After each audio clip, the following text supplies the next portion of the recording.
Throughout the past year, tons of videos have been made about the current state of the game in more ways than one. One aspect in particular that's been the target of scrutiny is quality of life, more specifically how Genshin's been lagging behind in quality of life. Quality of life's an interesting dynamic in gacha games. Having played a great many of them myself, I don't think there's any genre that puts anywhere near the same amount of priority towards it. It takes years or even decades for mainstream games or MMOs to introduce quality of life features, but in gacha games you see a new thing being added every other month it seems. Not a bad thing per se, but if you stick to a gacha game for a year or more, a good one that is, you'll find a number of important changes being added to the game for the sake of convenience. Genshin Impact's a bit slow in that regard, and it's only become more aggravating for the player base to have asked for things to be done for years, only for it to rarely if ever take place. In my video on Genshin losing popularity, of the 5,000 or so comments, a huge portion of them were based on how the game's user experience ranks close to the worst among the mainstream titles, a statement that has grown more and more noticeable with every improvement competing titles have made. So for today, I want to make a video detailing as many changes I can think of that will improve the game's experience for everyone. After watching this, if you feel like I left out anything, be sure to let me know in the comments down below, and I suppose while you're down there I would appreciate a like and subscribe. Anyway, let's get started. Quite possibly the most requested feature of all time is artifact loadouts. It's practically a meme at this point where players are fiending for loadouts every time a new patch is implemented.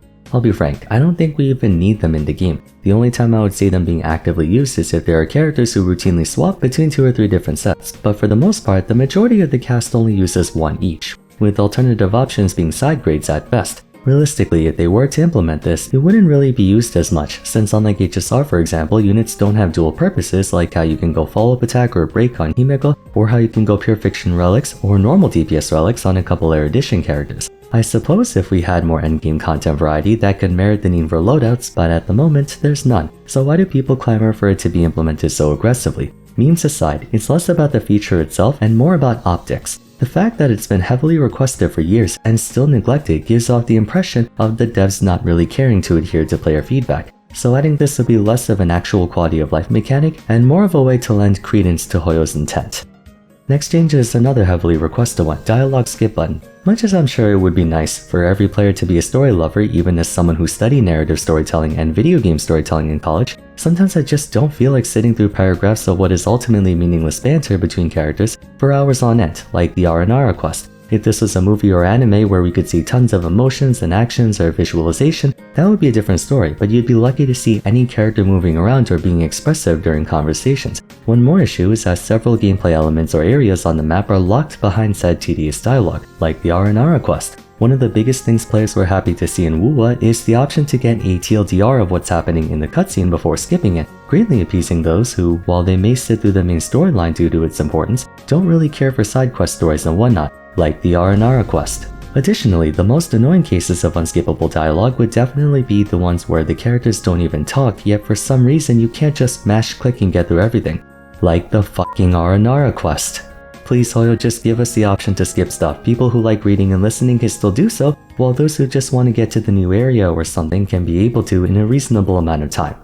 Third change, can we please take on the same weekly boss more than once a week? HSR, CCT, and WoA also have a 3-time claim limit, but they have the decency to let you fight the same boss 3 times. Genshin still to this day only lets you fight them once a week, which means anytime a new weekly boss comes out and a character needs their materials, you physically are unable to max out that character for upwards of a month. You need 12 materials I believe, or was it 9? I'm pretty sure it's 12 considering it starts at level 7. Bosses drop 1 to 2 materials per week. So yeah, people weren't even able to max out Mavuika until like February, which is kind of insane. I mean, not saying they have to, Mavuika one-shotted everything even at 177. But again, quality of life, they're not game-changing features, but that's all the more reason why they're important to add. It doesn't take a lot to do this, but it's like when Asian moms randomly fix you a plate of fruit without you asking for it. It's a gesture to show that they care about this stuff. Change number 4, remove the fucking day of the week. I hate this so much. I'm sure most people have a schedule or write down what they plan to spend their resin on each day, but I can't be bothered to do that. There are so many times where I want to work on a character on a Tuesday, only to find out their materials are a Monday-Thursday thing, forcing me to have to wait 2 days to actually get to it, but then by Thursday I forget and use my resin on something else. Why is this even in the game? Sure, it may have been a fun little gimmick to show the passage of time, especially during lockdown when most people lost their sense of time, but can they just please allow us to farm whatever materials we want no matter what day? It's just meaningless time gating for no reason. Change number 5. Condensed resin to be used on boss domains. This is kind of a personal request of mine. It's become muscle memory at this point for me to log on every day and instantly go to the crafting bench to condense my resin. That way, I only have to do an artifact or a material domain 5 times instead of 10. Several times I autopiloted and condensed my resin, forgetting today I was supposed to farm ascension materials that drop from a boss. Except you can't, despite world bosses also costing 40 resin. They're the same energy cost, so if they can also let us exchange a condensed resin to claim them, that would be great. Change 6. Remote access. Even though I'm a huge Paper Mario and Pokemon Colosseum fan, I really hate games that don't let you save wherever you want. There's probably a logistical reason for it, maybe to save memory or whatever by not letting you save in any location, but for something essential like the crafting bench, having to teleport to a town every time you want to craft something is rather tiresome, to put it lightly.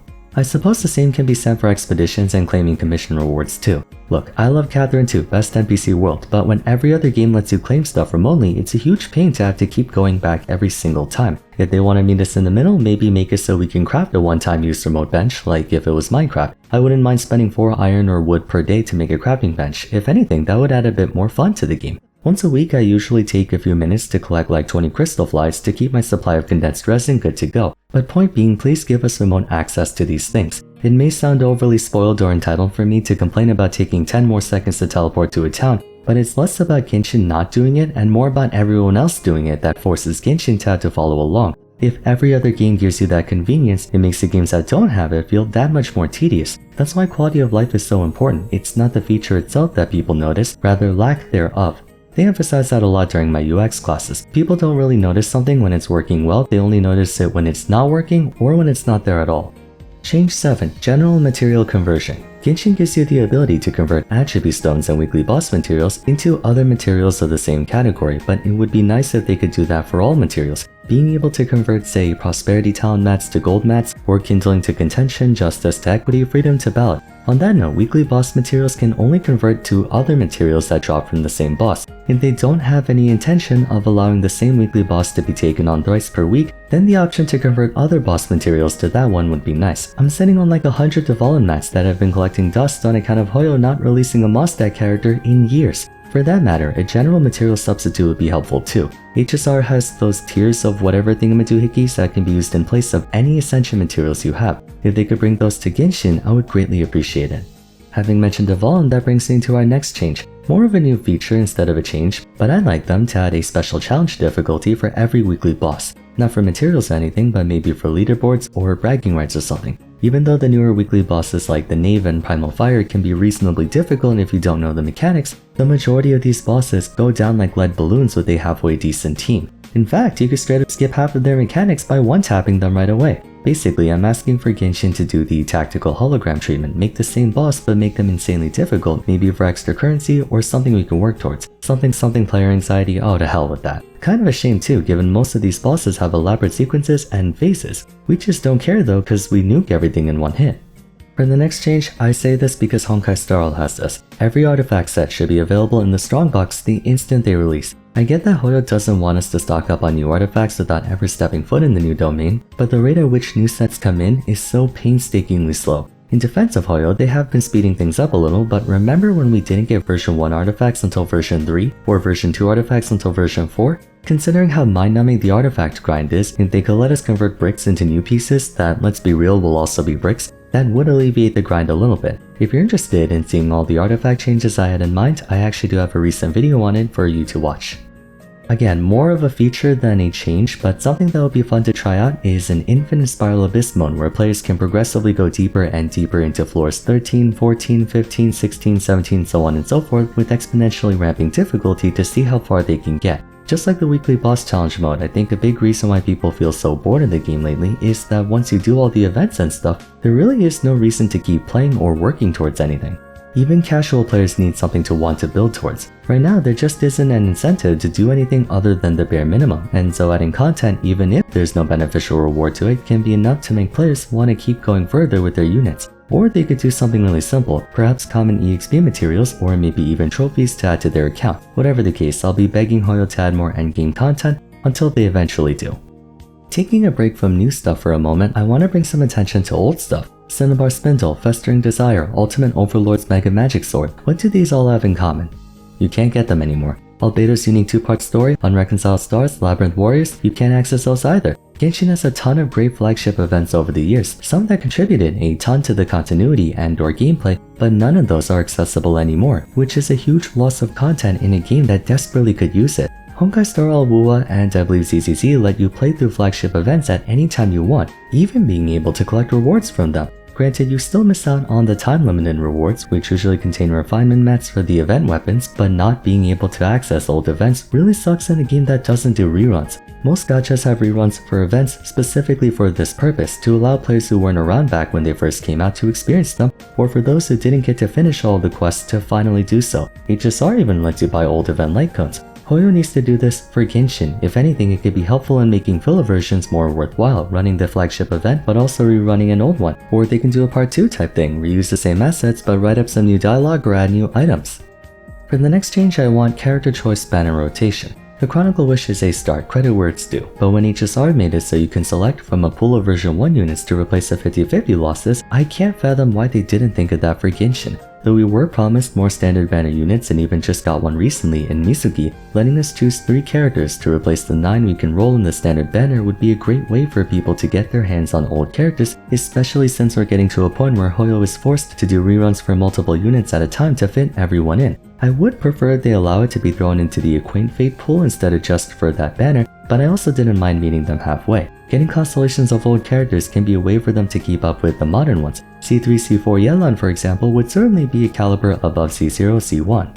On that note, while we're talking about pulling, a very generous change for players would be the ability to acquire subsequent constellations of a character through Starglitter. Wuthering Waves has been doing this for their sequence bands, and I think it's a nice gesture for 2 reasons. 1. The vast majority of players aren't able to get their hands on more than 1 copy of a 5-star character if they're free to play, unless they save up a ton and/or are extremely lucky. At the same time, recently anyway, Hoyo's been tailoring 5-star characters to really pressure you to get their first and second constellations, which are financially inaccessible for most people. 2. It basically introduces a pity for the pity. I don't have the exact link off the top of my head, but someone shared that they lost every single 50/50 since the beginning of the game, which put them deadass at the bottom 0% of players in 50/50 luck. Having this would make it so if you lose 10 50/50s in a row, you could eventually get compensated a 5-star constellation. It's just something I think most gachas already do, not just WUA. I recall seeing them in Blue Archive as well. Second to last change, Resin overflow system. Very simple one. I know they recently bumped up the cap to like 200 so that we don't have to redo it within 24 hours, and unlike WUA, Genshin has the option to condense resin so we effectively have a cap of 400 instead of 200, but giving players overflow energy at a slower rate is becoming more widely implemented these days. For that reason, I expect Hoyo to do the same for Genshin. Sometimes players just have to skip a few days, whether for vacation, burnout, or for whatever reason. Knowing they're salvaging at least a portion of resin helps alleviate the FOMO a bit. Lastly, and one of the biggest ones, give us better multiplayer incentives. I said this before, I'll say it again, Genshin should have been an MMORPG. I haven't touched multiplayer basically at all in the past few years, mostly because everything is easier to do by yourself and there's also not much of a reason to. Occasionally, events might encourage you to play with others or even mandate you to, but generally speaking there's no practical incentive behind it. Something that could serve as maybe an extra layer of progression, or heck, even something like a raid boss that can be taken on by multiple parties of 4. I might just be looking at this from too much of an MMO point of view, but multiplayer's been a sore spot for the game, especially for casual players who want to hang out with friends. Adding things you can only access in multiplayer would be a big boon for the game's staying power.